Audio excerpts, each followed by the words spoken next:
Let's make some deep fried crab and shrimp balls. Yes, both of them are in these balls. This is one of the recipes that I did a couple of years ago when I first started out, and it went viral and helped me kickstart my page. So, of course, I had to bring it back. First, we got to get some oil and some butter in the pan so that butter will not burn. Then I season some big dog shrimp with just a little bit of Old Bay, some garlic powder, onion powder, and I'm go ahead and sear it in this pan just about 2-3 minutes per side. We don't want it to be overcooked. When it comes to shrimp, if you overcook it, it will be real gummy and rubbery, and you don't want that. Once they start getting pink, go ahead and flip them, and then they should have this like perfect hue to them. Now they say an overcooked shrimp will be all curled up and balled up. Some of mine was, but that's okay because this one right here was perfect. We're going to take all of these out the pan and put them in a bowl to the side.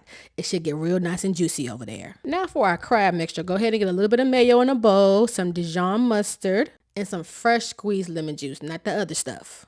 Go ahead and add in some hot sauce, some seasoning, all-purpose or complete seasoning that you love. And for this one, try the Old Bay hot sauce. Just trust me. Get some seafood seasoning there as well. Mix it all up. Taste test at this step right here. If you need more seasoning, this is where you add more seasoning before you add in your egg.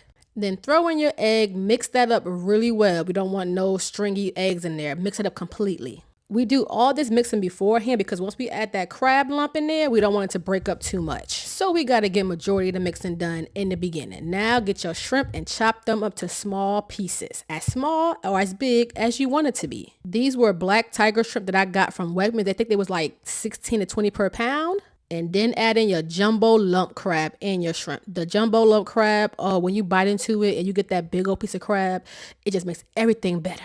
Incorporate all of this really well before you go ahead and add in your breadcrumbs, or what I use is some crushed up Ritz crackers. Ritz has these like garlic herb crackers. Oh my goodness. Crush those up, add them in there for a binding agent and a little bit of a filler too. So go ahead and add it in there and fold it in there gently, please. We do not want to break up this crab. But if you want to break up your crab, you definitely could. Some people don't like the big chunks of crab in there, and sometimes people want to pick through to make sure there are no shells in the crab. Adjust to see if you need to add more breadcrumbs or more crackers if you need to. If not, you're fine. It should be able to come together and stay together once melded. I almost forgot to add in some fresh parsley. I don't know. People think parsley is just color. No, baby. If you can smell it, you can have a flavor to it. Once everything comes together, it's time to start mixing up our balls, okay? So you can make the balls as big or as little as you want to, and I wanted mine to be big. Get some panko breadcrumbs and start your dreading station. You're going to have panko breadcrumbs, and of course, we're going to do what to them? Season it because, duh. You know how we do over here. We season in layers, hunty. Mix that panko up real good. I like using panko because it has that extra crunch. Breadcrumbs, they're cool, but that panko, it just has that, you know what I'm saying? You know what I'm saying. Finish forming all your balls and then put them in the fridge to set. You want them to be kind of cold so they do not fall apart.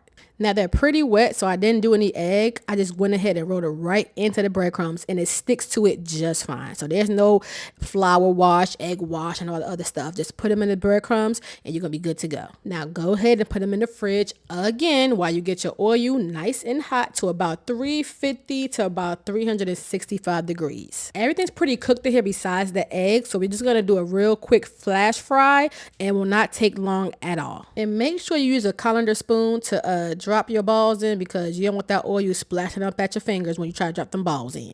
Don't overcrowd your pot. And y'all know I love to deep fry anything that could be fried. If it's going to be fried, it's going to be deep fried in this house. To me, deep fried is just quicker and it cooks it honestly way more even. Look how golden brown and beautiful, like me, them crab and shrimp balls are. These are perfect, like a little appetizer to your favorite fancy bougie meal you finna make your man or your girl.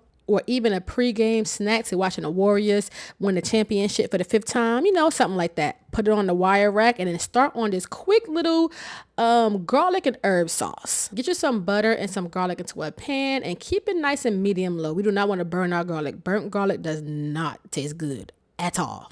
Then we're going to add in some heavy cream because, duh. And then some Cajun seasoning for the kick. You know what I'm saying? That Tony's is going to do it right every single time. Then add in your favorite all-purpose or complete seasoning. Mix it real good. The heavy cream will boil you. You want that because now we're going to add in a little bit of cheese or a lot of it. Throw in some Parmesan and some Gruyere cheese. cut the heat and then just keep on mixing it till the cheese completely melts.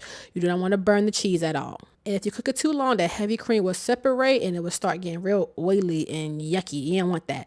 Once that's completely done, go ahead and add in some parsley because make it fancy and give it a little bit of Mix it one good more time, pour it in a bowl, and then plate up your balls, and baby, you got boom. Delicious, quick, and easy crab and shrimp balls. They are golden brown and crispy on the outside. They are soft and full of flavor on the inside. That sauce paired with them, chow, I'm telling you, it's going to change your life. This is like a seafood lover's dream right here, okay? If you love crab cakes, if you love shrimp cakes or whatever, this is it right here. Y'all know I had to do the sauce pour for y'all real quick. Y'all had to catch that shot. Now I'm going to do my little taste test. I mean, I already know it's good, but come on, you know. Oh, yeah, you want some? Nope. All right, bye.